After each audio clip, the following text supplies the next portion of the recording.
Mic check, 1, 2.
and welcome to the St. John Paul II National Shrine.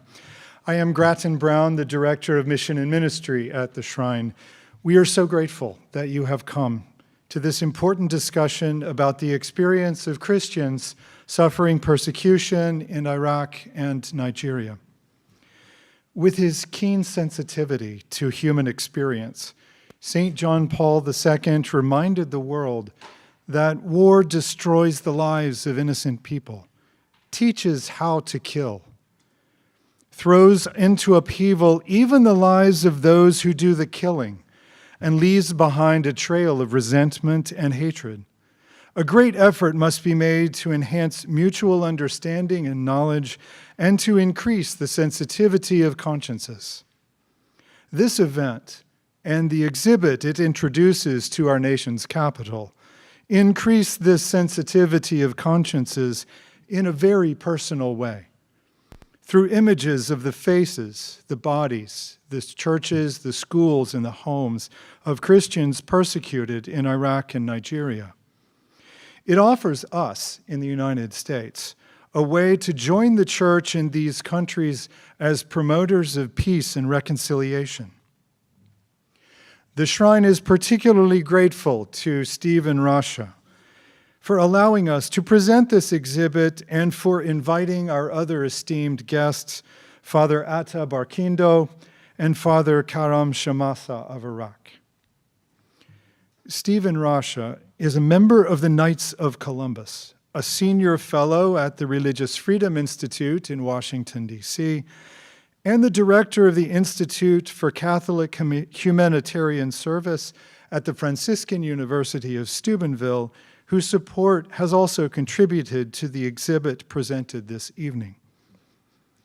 As the Islamic State of Iraq and Syria, better known as ISIS, overran Iraq in 2014, Mr. Rasha responded to the pleas of friends and clergy in northern Iraq, where he had previously worked in commercial contracts.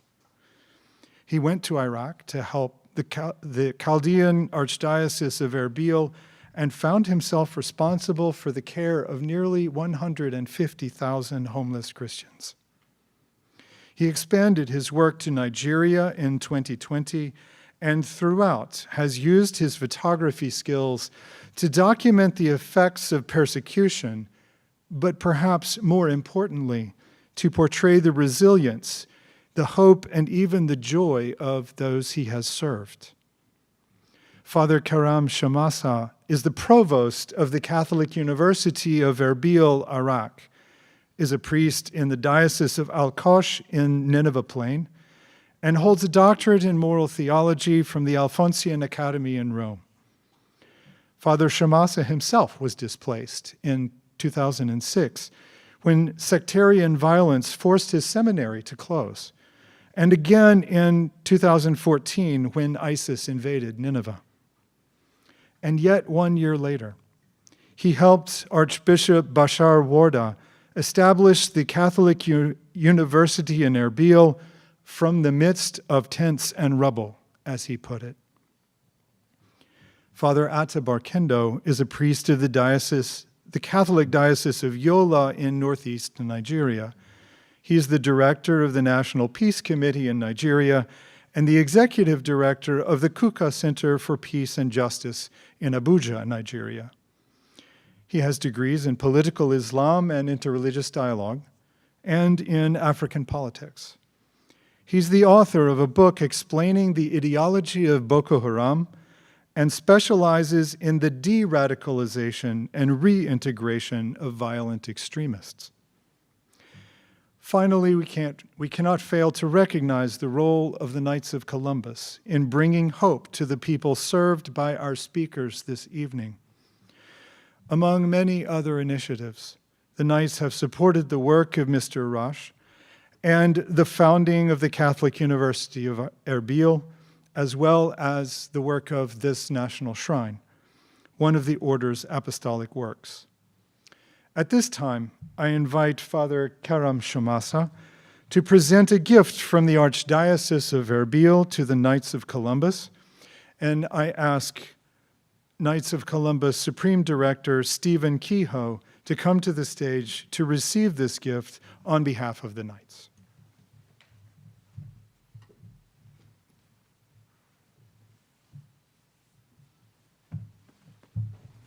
So we have the album about all the story of the Catholic University from the beginning, how the Knights of Columbus helped us to build this, to found this university. And in the same time, we would like to give you the New Testament in Aramaic language, which we are still praying and also speaking in. So thank you so much for all what you did for the Catholic University and also the Christian in Iraq. Thank you. Thank you.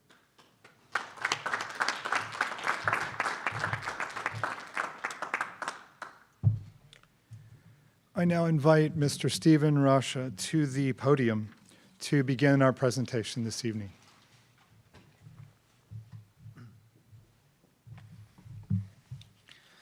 Good evening, and thanks to everyone for coming out on this this stormy day here in Washington, D.C. It's always interesting to see what sort of hardy people you have here in D.C. who will brave this weather coming from Maine.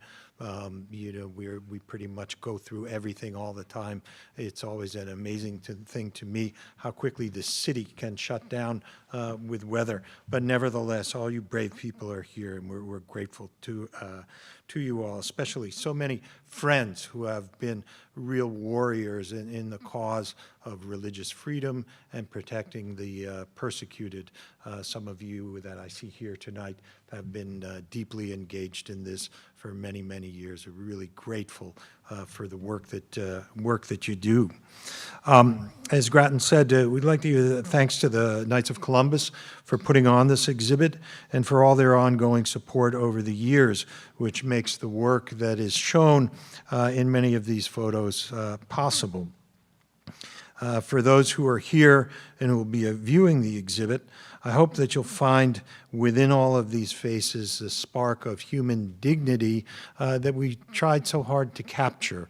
And in that spark of human dignity, that you will see some commonality of the human experience, of the solidarity that we as Catholics, as human beings, believe is so important.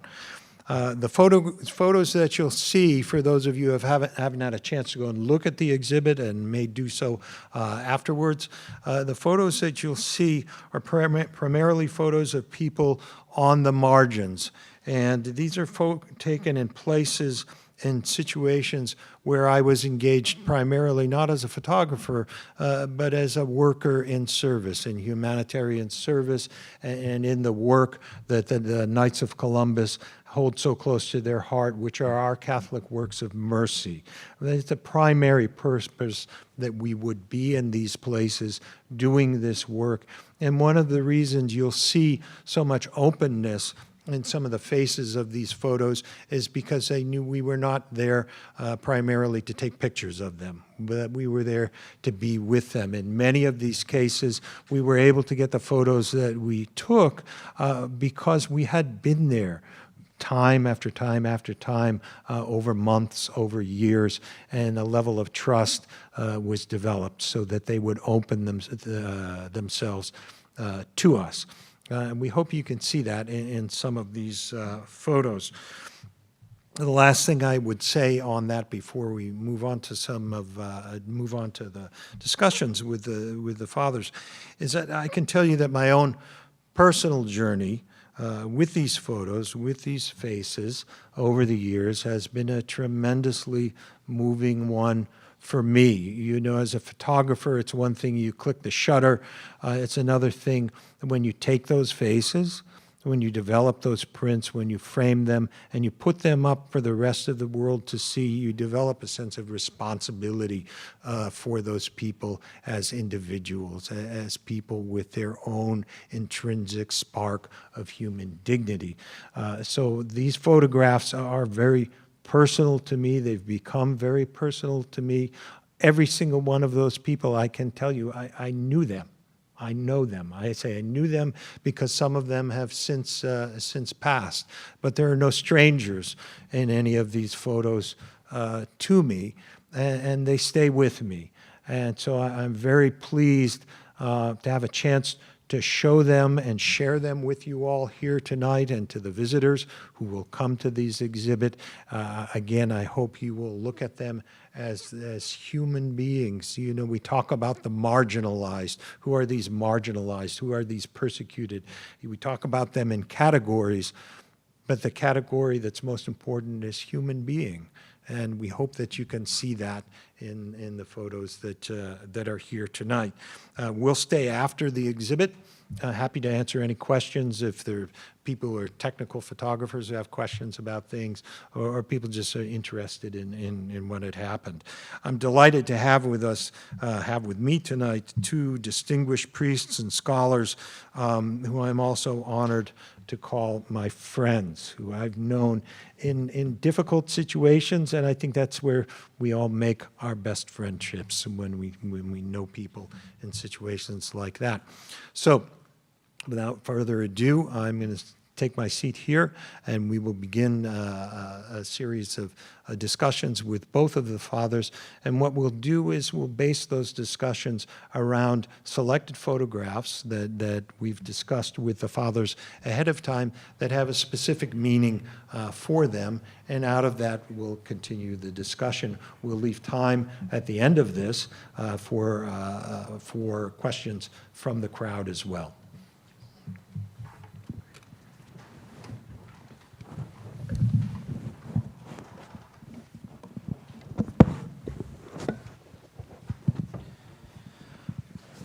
So I'll begin tonight's discussion in some interaction with Father Karam. Father Karam, a parish priest in the Diocese of Al-Qosh in northern Iraq, and also the provost of the Catholic University in Erbil, Iraq. The Catholic University in Erbil was just celebrated its 10-year anniversary. It was born in the middle of the war. Through the insistence and courage of the Archbishop Bashar Warda, with a small group of very steadfast supporters and believers, people of faith who thought this was an important thing to do, who understood what a key anchor institution it would be. And foremost amongst those groups is certainly the Knights of Columbus. And so it's really fitting that we're here for this. Father, before we begin, if you can give just the audience just a short understanding of what is the situation now for the Christians in Iraq, for the church, and what are the things you're facing? First of all, thank you, Steve. Good evening, everybody. I'm very delighted and honored to be with you today. For sure, the Christianity in Iraq, as many of you know, that his roads began with St. Thomas the Apostle, which means from the first century. And we can say fortunately or also unfortunately, because unfortunately we faced several persecution. Fortunately, because as a Christian, we are not invited to live a life of every good things, no? We are also invited to live the life that could be sometimes difficult to those who don't have the faith. But for us, during our story, we faced a lot of persecution, especially like if may I make a parallel story about my personal story and also the story of my people, which they are like a parallel, because my people from the beginning till today, they are suffering for many persecution against them. In the same time that reflect on my personal vocation, which was from my presentation, it was like from the beginning of my vocation in seminary, I faced several persecution, and that because of that, the seminary was closed 2 or 3 times during this journey. of my vocation. Like we started in Baghdad in 2003, the seminary was closed because of the persecution, because many of my teachers, my heroes, in fact, they were priests, they were kidnapped, they were tortured, and they were then forced to leave the territory of Baghdad in the beginning. Then as a seminary itself, it was also forced to close in 2005. Then we moved to Erbil, to Kurdistan. Then His Excellency Bashar Warda himself, who was the man who founded the seminary in the north of Iraq, who was the one who built the seminary in Kurdistan. And he was my rector when I was in the seminary. And then the story continued till 2014, the massacre that all you know about it, that the ISIS arrived to our towns. In the beginning, in June 2014, I was the parish priest in Nineveh Plain. We received many of our Christians. They were forced to leave the Nineveh, the Mosul, the city, and they were coming toward us, to the village. We received them. We give them spaces in our church. So for the first days, then all of us in 2014 in August, we were forced to leave Nineveh Plain and go toward an unknown future. Just also to make another comparison between this story and the story of the people in wilderness with Moses. No, we all remember the story. God was with them during their journey. We, in fact, we felt this presence of God in the same situation. We were forced to leave to unknown future, to unknown place. Then we felt that God was with us. He was accompanying us till where we were forced to go to the Kurdistan in 2014. There also His Excellency in the Church of Erbil received us. We were more than 120,000 Christians. We were forced to leave our towns, our church, everything that we have. And then the story continued. After 2 years and a half, we were able to return. We were able to return, rebuild our towns, rebuild our village. Then step by step, also being able to not just return and survive. Because as a Christian, we all know that we are not called to just survive, but to shine, to rise, to give the light where is the darkness. So for us, in that time, in 2017, we started returning to our homes. But the main or the focal point that I want to mention here is from this darkness, there was a light. This light was the Catholic University in Erbil, where His Excellency Archbishop Warda, he said, we are, thanks also for sure for Knights of Columbus. They helped us. They gave us in the beginning the support to feed our people in the beginning.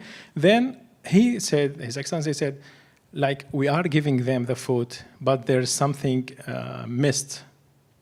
Our children, our youth, they are they are living, but we don't want them just to live to survive. We want them to live with dignity, to be not just victims that they are survived, but we need them to be leaders for one day, leaders of the community. So he started this dream of the Catholic University in Erbil about the situation today. For sure, there is a lot of persecution still, but in addition to this persecution, we can say in the media, you will not see this persecution. We are not dying in the streets today as it was in 2014, but our persecution is different today. We are persecuted because we are Christian. There is a lot of discrimination against the Christian in these lands, but thanks to God, we are still there. We are fighting to remain not just numbers in these countries, but we are fighting to, in fact, be a real member that can shine, that can give light to all the people that they are around. So thank you, Father. You mentioned the journey from darkness to light for the Christians of Iraq, and I suppose that's a good place for us to begin with this selection of photos we have here. If we could bring up Iraq set 1, please. Set 1, please. I think with that is set 2 we're looking at here.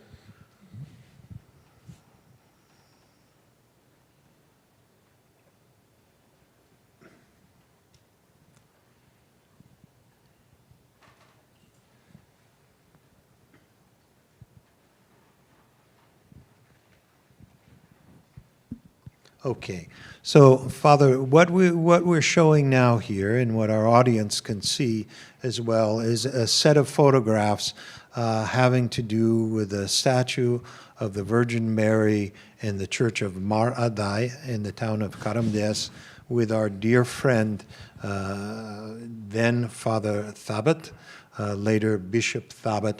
And it's a series of photographs which follow the journey of this statue of Mary from the day that we originally found her and photographed that situation, to the restoration, to her presentation at the papal mass, and final return of the Mary statue to the fully restored town and parish and church of Karamdes. And I should mention that Karamdes is a special town, not only because of its recovery, not only because of its Mary statue, but also because the town was rebuilt almost entirely with funds provided by the Knights of Columbus. So, Father, why don't I'll leave it over to you, and you can talk to us about this journey from darkness to light as you see it, and think about Father Thabit.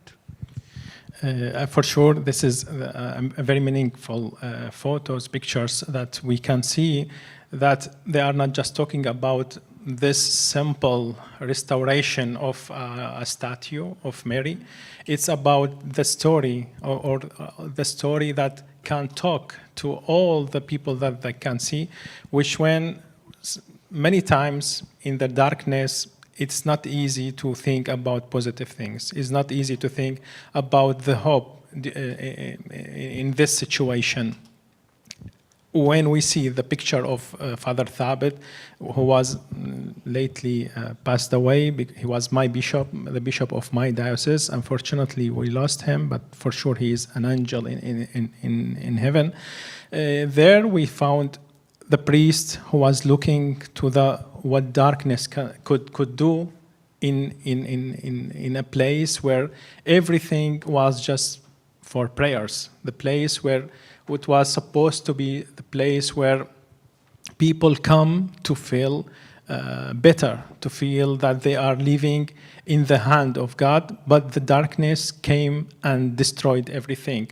But in the same hand, because we have always we have to remember that God's work through the hands of human, and this was in real life. We touched it, we felt it when, for sure, that, as I mentioned briefly, that without the help and without the hand of the people, of the good people, of the Knights of Columbus, of this support that we received, we were not able to arrive to the point to say that we are, in fact, not alone.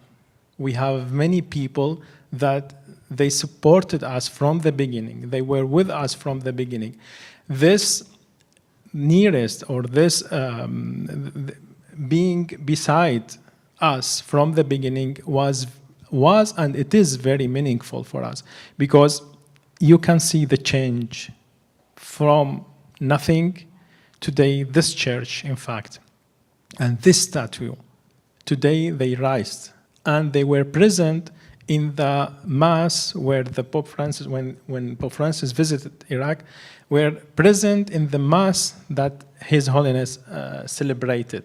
So it's all about our vocation in the end. As Christian, we are called to work beside each other, to work with each other, helping each other, and not forgetting that what Jesus said in the Bible when he said, when a member of the body will suffer, all the body will suffer. And in the same time, when we can help each other and we don't do it, in that time we are not completing our mission, we are not completing our vocation. So here we found a statue which is raised again. The Christianity that would say to all the people that they are against or they don't want the Christianity to shine again, we are present and we are there. There is a lot of stories that they talk about this. I will give you an example from my village, Teleskov, in the Nineveh plain, briefly. When we were returned to our village in 2017, the people there, they didn't say, we will go to our home or to our houses to see them. The first thing that my people did was returning to the village, making a very big cross and putting it in the hell of the town, saying to this darkness or this people that you wanted to erase Christianity from this land, but the cross will remain, and we will remain in this land, and we will make our cross higher and higher, and nobody can stop us from doing this. So maybe from the control room, if we're able to continue scrolling through this so that we can get another view of the earlier pictures, and just keep moving it through for a little bit as we prepare for the next discussion. Again, so we were seeing here, this is a statue as we came in and found it. This is Father Thabit looking right up at me. I'm standing towards the back of the sanctuary when we took that picture. And the other two that will follow it, you will see that the statue has been repaired. We found the pieces of it, the face, the hands, and they were loosely repaired, not fully repaired, because there was still some damage you can see in the back there. The back pieces of the statue were just completely shattered, and yet she was there enough. Where this man is right here, this is on the altar of the Papal Mass in Erbil from the visit of His Holiness Pope Francis. This statue was actually blessed as part of that Mass. And then this will roll over shortly, and it's a picture, again, you see here, this is Mary on the day of the Mass. This is just minutes before the Mass began. A beautiful, beautiful spring day, the clouds coming across, a really special photograph, I think, for all of us. Again, whenever we look at this statue, we think of our dear brother, Father Thabit, Bishop Thabit, who died of pulmonary fibrosis. And every one of us who know him and who know how hard he worked in these towns to recover them, there's none of us that doubts that he contracted pulmonary fibrosis working to recover these towns for his people. So with that, if we can move then to Iraq Block 2 of the photographs. And let's see if these will come up here.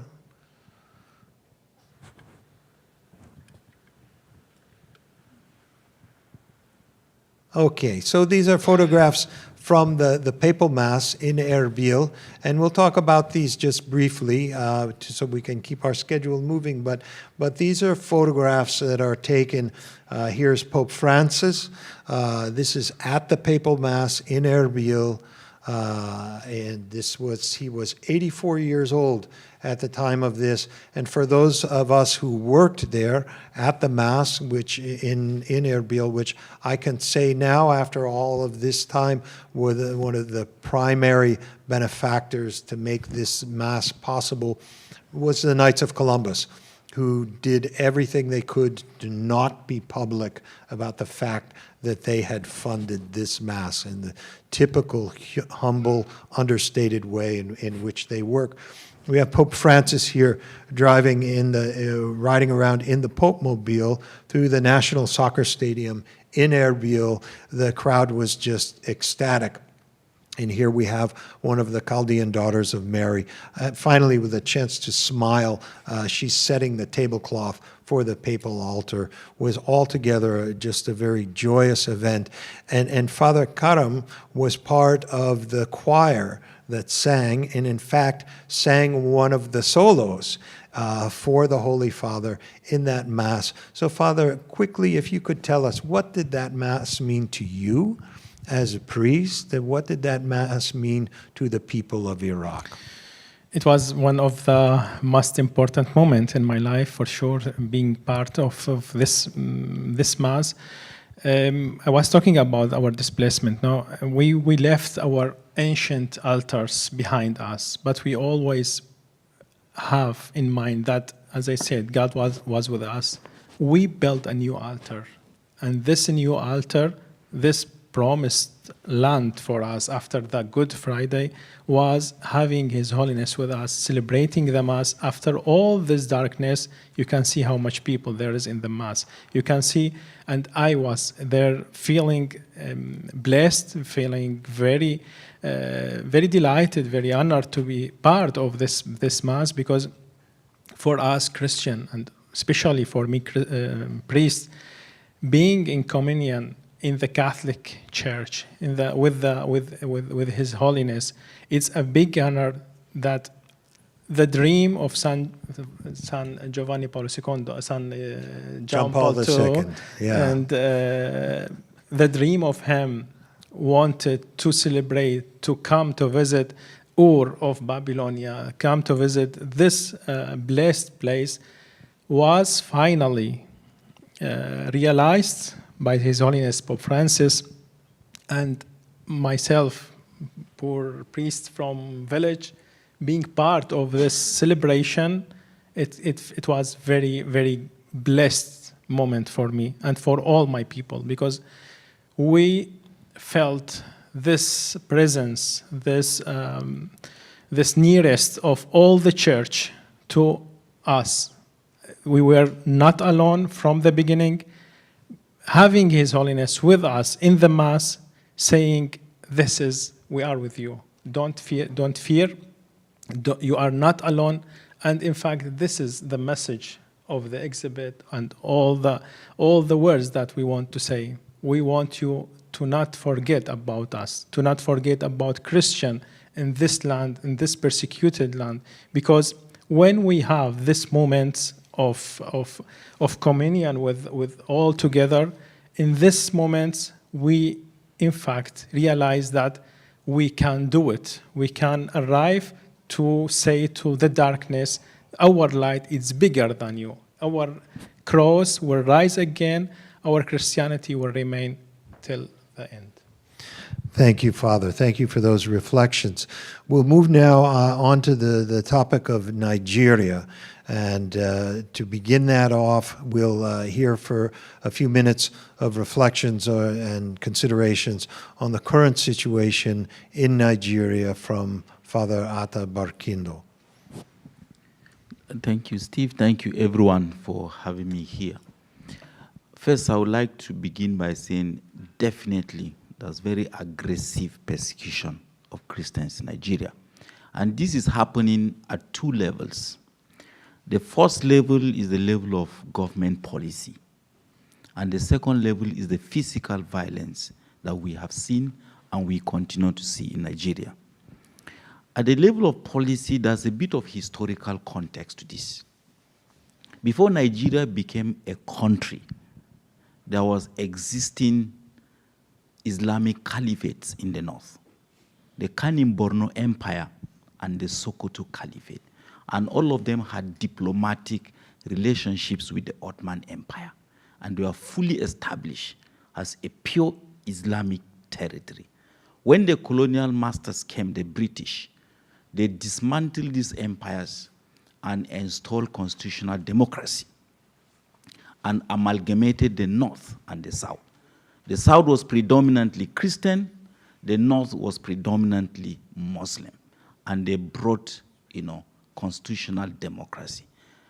And it was a purely Islamic environment in northern Nigeria, but after some decades, Christianity began to grow in the North. But of course, the grief that followed the dismantling of the Islamic empires actually never left northern Nigeria. So in terms of policy, what the government did, for example, was to take away all mission schools, to establish Sharia law, even though we are practicing constitutional democracy, to prevent churches being built in federal institutions like schools, universities, polytechnics, and hospitals. And it became in the North increasingly difficult for Christians to have access to admission in schools, to have access to government appointments. Recruitment into the federal civil service became really very difficult, right now as I speak to you today.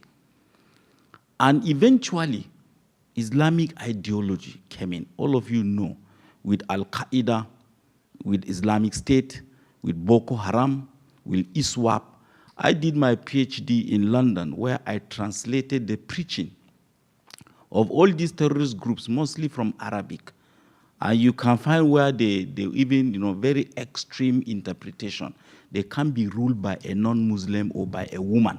And so if you go to northern Nigeria, most of the state houses of assembly, there is no single Christian or a woman in those places. So the ideology was well established. And that was what now led to the physical violence that we now see in Nigeria. Churches are targeted, Christians are killed, Christians are kidnapped, complete destruction of Christian schools and churches and hospitals. As I speak, even so many priests have been kidnapped and killed, and a lot of them are still with the kidnappers in the bushes. But the most important thing is that that violence evolved over time. It evolved because there was a complete and massive failure of the government to deal with the insecurity and the situation. And so it emerged and grew from ideologically infused form of conflict against Christians to a kind of what we call political economy of conflict, where people kidnap and negotiate for ransom. And people were making millions of money from that. And so they targeted priests, they targeted nuns, they targeted, Christians, and at a point, because of the culture of impunity, they extended that to include even Muslims that have now been kidnapped. And so currently, this is the situation in Nigeria. Even this morning, as I was listening to news, about 100 and 300 and something, children that were kidnapped from a Catholic school, they are yet to be rescued. They are still in the bush. We have no idea what they eat, what they drink, where they sleep. How do you pack 300 children into a bush without any medical attention, without proper heeding? And they have rescued other girls, but these Christian girls are still, being negotiated for their release. And I think that currently this is now the situation. And we are happy in Nigeria that through your help, through the advocacy provided by Knights of Columbus, an entire national, regional, and global conversation has really started around this. Because at the national level, we have been talking about this. We have been crying about this. We have been pushing to make sure that the government is able to deal with this situation. But sometimes because of political convenience and the population of northern Nigeria, where it looks like a vote bank, you want to contest and win the presidency, you need the northern votes. And so because you need the northern votes, sometimes you don't interfere with actually what is happening in northern Nigeria. So definitely there's serious persecution of Christians in the north. There is lack of freedom of worship and freedom of religion. You walk into a particular university, every department will have a mosque constructed with federal funds. But you don't have a single church for Christians to worship. Every Sunday, the Christian students will have to change one lecture theater, one classroom or the other. Sometimes they're in this classroom, another Sunday they have to move to another classroom. They are literally neglected. And most of these institutions are constructed with federal funds. So at the moment, Steve, this is really our situation. And for those of us who are the foot soldiers on the field, trying to document this, trying to record this, trying to make sure that evidence can inform policy decisions of government, our lives really are threatened. And this is really the situation. But of course, Nigeria is our country. We can't run to America. We have to remain and see how we can help solve the situation. Father, you just mentioned the recent kidnappings that have occurred in the north central part of Nigeria. So if we could please move to the Nigeria photo 1 of Sister Mary. Okay, so this is our mutual friend, Sister Mary Danladi of the Dominican Sisters in the north central part of Nigeria, in the Zamfara and Kebbi, and they're scattered throughout that area there. And this is an area where we're hoping to do work to help them. The Dominican Sisters and some of the other religious orders there provide what's essentially the only health care at all for the Christian communities that are there. And yet, in these most recent weeks, they're unable to even travel between towns because of the kidnappings, the mass kidnappings, the insecurity that is on the road. And this picture here, you know, I'd like to say we took this picture just a couple weeks ago, and she's full of grief from a thing that just happened. This picture is almost 4 years old now, and was taken when Sister Mary came to be with us in Abuja for a time for some work we were doing there.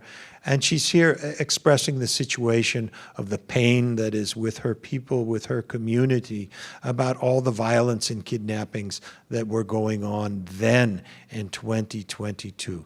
So, Father, with that, can you explain to us, tell us the impact of this lawlessness, this kidnapping? What is it doing to the Christian communities there? Thank you. First of all, Sister Mary comes from Katsina State. Katsina State is in northwest Nigeria. It shares border with Chad, with Niger, right up to Libya, and then the Sahel. And they have illegal routes where most of these terrorists really come in. And Katsina, at that time that you took this picture, belonged to the Catholic Diocese of Sokoto, where Bishop Kuka is. They have the highest number of people that have been kidnapped, particularly priests. More than 7 priests belonging to the Catholic Diocese of Sokoto were kidnapped. We negotiated and paid for the ransom, but about 2, we had to only recover the corpses. In fact, a seminarian from the southern part, who is Igbo, moved to the north to become a priest for the Catholic Diocese of Sokoto. He was 18 years of age when they kidnapped him and forced him to convert to Islam. He refused and started preaching to the Islamists, and they shot him. They collected millions of naira from us. They lied to us that he was alive, only for them to hand over the corpse to this very young seminarian. And that was the situation that Sister Mary herself was in. They were really traumatized, and the bishop had to move them from Katsina, back to Sokoto, the state capital. But the most interesting thing is that she also belongs to an ethnic group called the Maguzawas. The Maguzawas were the Hausa Fulani who refused to convert to Islam as a bloc and as a tribe. And we are grateful to the Vatican for recognizing their faith.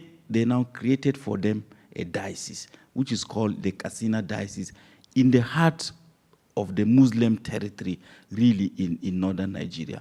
And as you said, Father, there's always light at the end of the tunnel.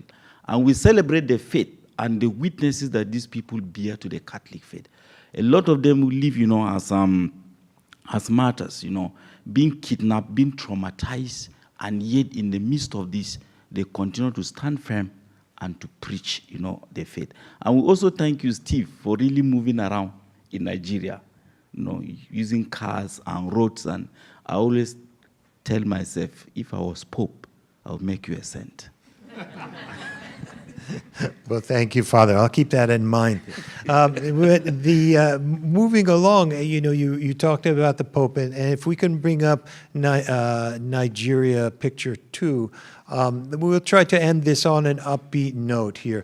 What you have is a picture here from Hilltown on the border between Nigeria and Cameroon. This is in Adamawa State, and this is a small Catholic village way up in the mountains. Father and I hiked up there together with Bishop Stephen Mamza and some of the intrepid sisters that came along with us for a pastoral visit, and we stayed there for a couple of days. In this particular photo, the man holding the chalk, he's advertising for a teacher. They need a teacher way up there in the mountains. So if anybody's looking for a mission to do there in Dagburum, way up in the mountains on the border with Cameroon, they need a teacher. But the reason we show this is because the Catholicism, the faith that is in these mountains, was brought there by Augustinian missionary fathers. In this case, from Ireland. We have now an Augustinian missionary pope. Those same Augustinian missionary fathers were the people who brought the faith to Father Atta's family. This is a village that he knows from his childhood. And so with that, Father, if you can tell us a bit about the feeling of the people in Nigeria, especially the Catholics in Nigeria, towards the Augustinian fathers who originally brought this, and their excitement at this new pope. Before I say that, if you look at the picture, the other two gentlemen are holding local guns. That's for the protection of the community, because the Nigerian security personnel cannot reach everywhere in Nigeria. So communities have gone to self-help to protect themselves. And this is really very important. So my father comes from this village. And my father and mother were Muslims. They had to convert to the Catholic faith when they met the Irish missionaries. In America, you can say that my parents had 15 children. Can you imagine? 15. I'm number 8 in the middle. They call us the forgotten ones.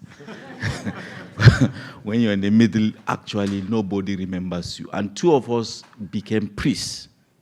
One of my elder brother is an Irish Augustinian priest. And currently, he serves and works in Dublin. So we are very grateful, really, to the Irish Augustinians, because they brought education, they brought healthcare before they even started building any church at all, before they started preaching the faith. And that is why when Pope Leo became the Pope as an Augustinian, we were very excited. He has visited Nigeria more than 10 times. He has been to my village.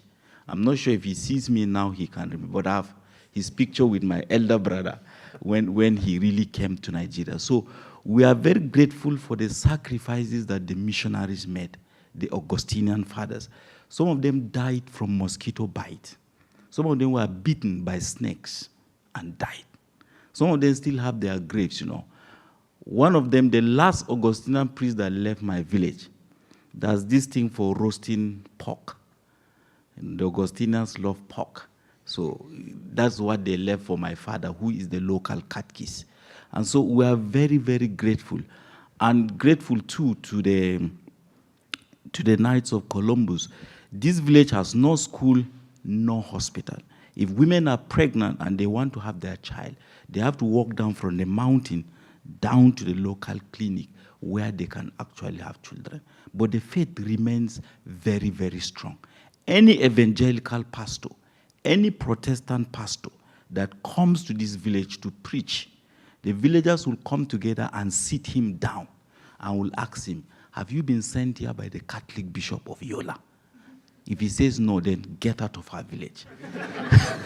So the only faith they know is the Catholic faith, and they are really holding on to it, and they are using their guns to even defend the faith.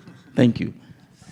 Thank you, Father. So it's a wonderful story. And seriously, for those of you watching out there, if there is a person out there somewhere who's looking for a meaningful missionary experience for a year or 2 years that wants to go and teach people who would treasure your presence, please find a way to reach us. There's a job waiting for you. With that, we have some time for a few questions, and we'll take a look and see what Grafton has for us. Is this mic on?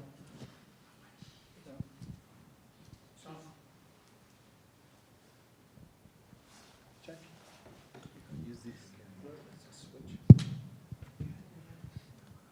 How about now? Thank you. We will take some questions from the floor. I'll ask the first one. I noticed in Africa active violence going on. In Iraq, perhaps also, but ISIS has been pushed out. Recalling John Paul II's words that violence leaves behind a trail of resentment and hatred, there still must be, even in Iraq, a good deal of distrust. So a question really for all three of you.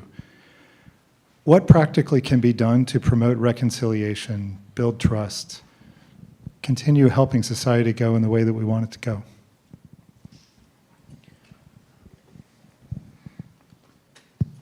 In fact, this is also one of our mission in the Catholic University, like to teach the students how to coexist with each other, to learn more about the religions of each other.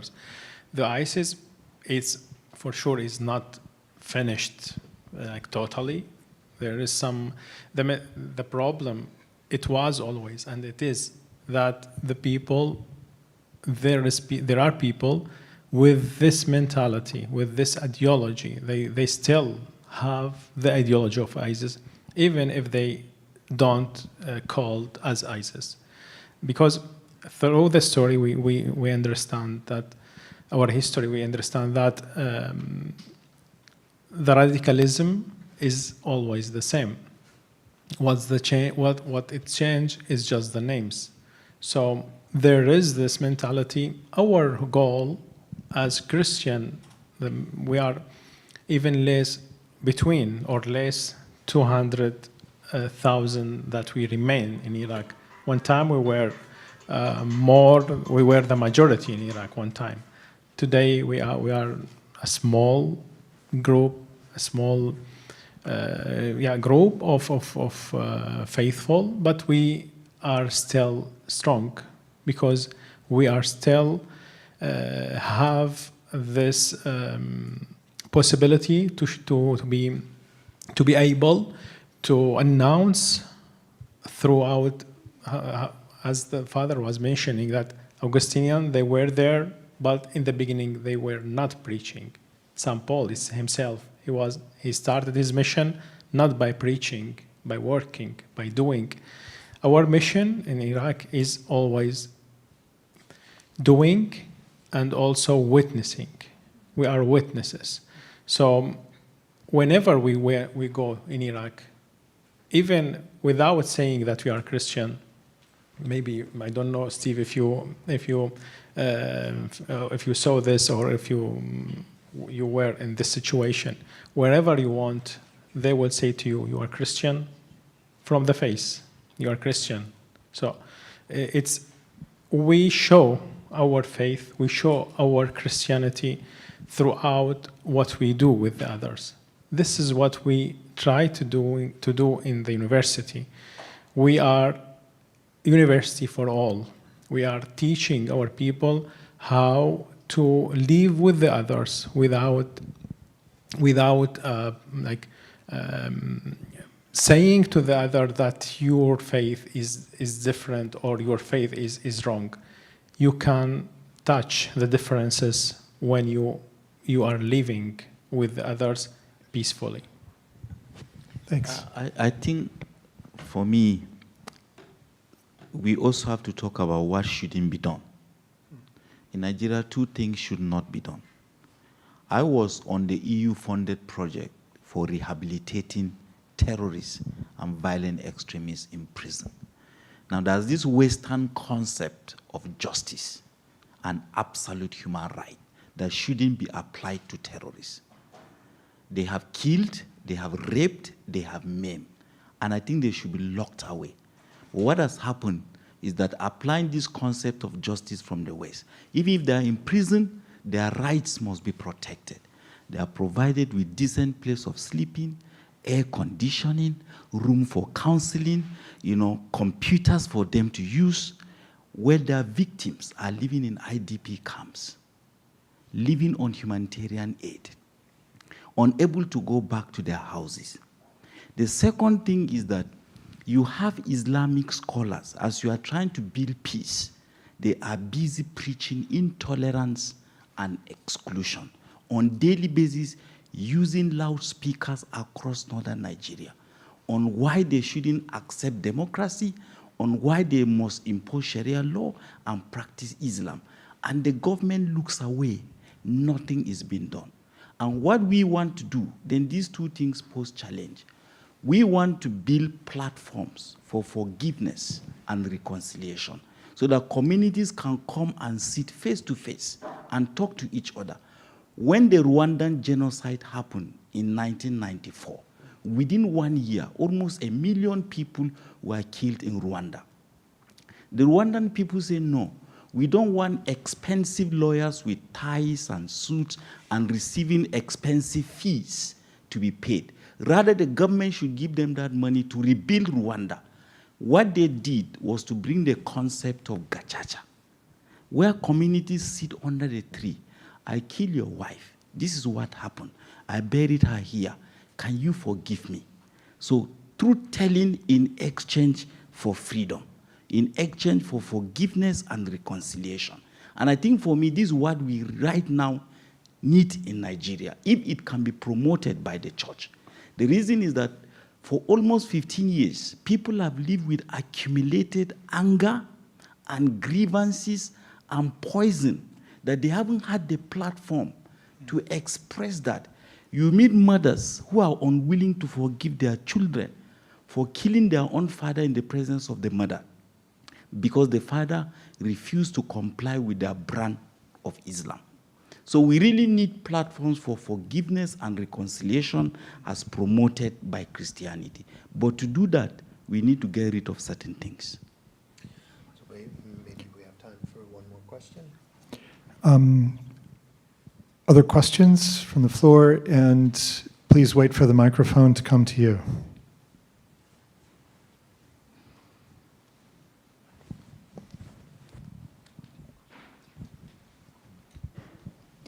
Hi. I was just wondering, how would you balance ministry to marginalized, persecuted Christians with advocacy on their behalf, especially amid government pressure in both Nigeria and Iraq? And what advice would you give to people who are in similar circumstances? This question is for both. Yeah, actually, if you don't mind, I'll jump in. I've had a foot in both places. So if we understand your question correctly, is how do you balance the need for political advocacy versus humanitarian assistance, what we call works of mercy? Yeah, it's a great question. In the Iraq War, a lot of people were involved from the advocacy community here in the U.S. It's really world-class political advocates on this issue, Christian persecution, marginalization, and really world-class advocates on this. And we're trying to figure this out. How can we get this issue dealt with at the same time helping these people who were in situations where they needed immediate humanitarian aid. So the political solutions were longer term, the humanitarian aid was shorter term. And where was the boundary? Where were the synergies between those two? And it proved to be somewhat of a difficult thing. And so in terms of the balance, I would say, you know, the kind of at least my experience in working with so many of you that are here in this field is that it's almost two different areas. You know, it's two different sets of sets of skills that you need to apply to get governments to change policies. And we're right in the middle of that now with the country of particular concern designation of Nigeria. It was a huge effort, including some really heavy lifting by people in the audience here today. That is a decidedly political effort requiring real skill, real knowledge, real expertise, real experience, real consistency. And it's a fight that takes place in a certain arena. At the same time, works of mercy, you know, they're kind of, in many ways, just independent of that, because the reality is that it takes time for any of these policy discussions, but policy implementations to actually filter down, especially when you're talking at the people really at the margins. And the trick, and I think we all struggle with this, is how do you take care of those who are immediately in need and will be in need regardless of what the policy is? They're still going to be in need, and they still have to live their lives. You know, they still have needs. They need food, they need healthcare, they need education, and they'll need that regardless of what is going on. How do we do that without still taking your eye off the ball and realizing the fact that these situations exist because of fundamental injustices at the governmental level? So what it requires groups of people all working together, everybody accepting what is their proper role. I can do this, I can't do that. I can be here, I can't be there. And for those people to be working, you know, with a sense of humility with each other, remembering that at the end of the day, the purpose for all of this work is the faces that you see, hopefully, in this exhibit. So it's a good question. It's a difficult one.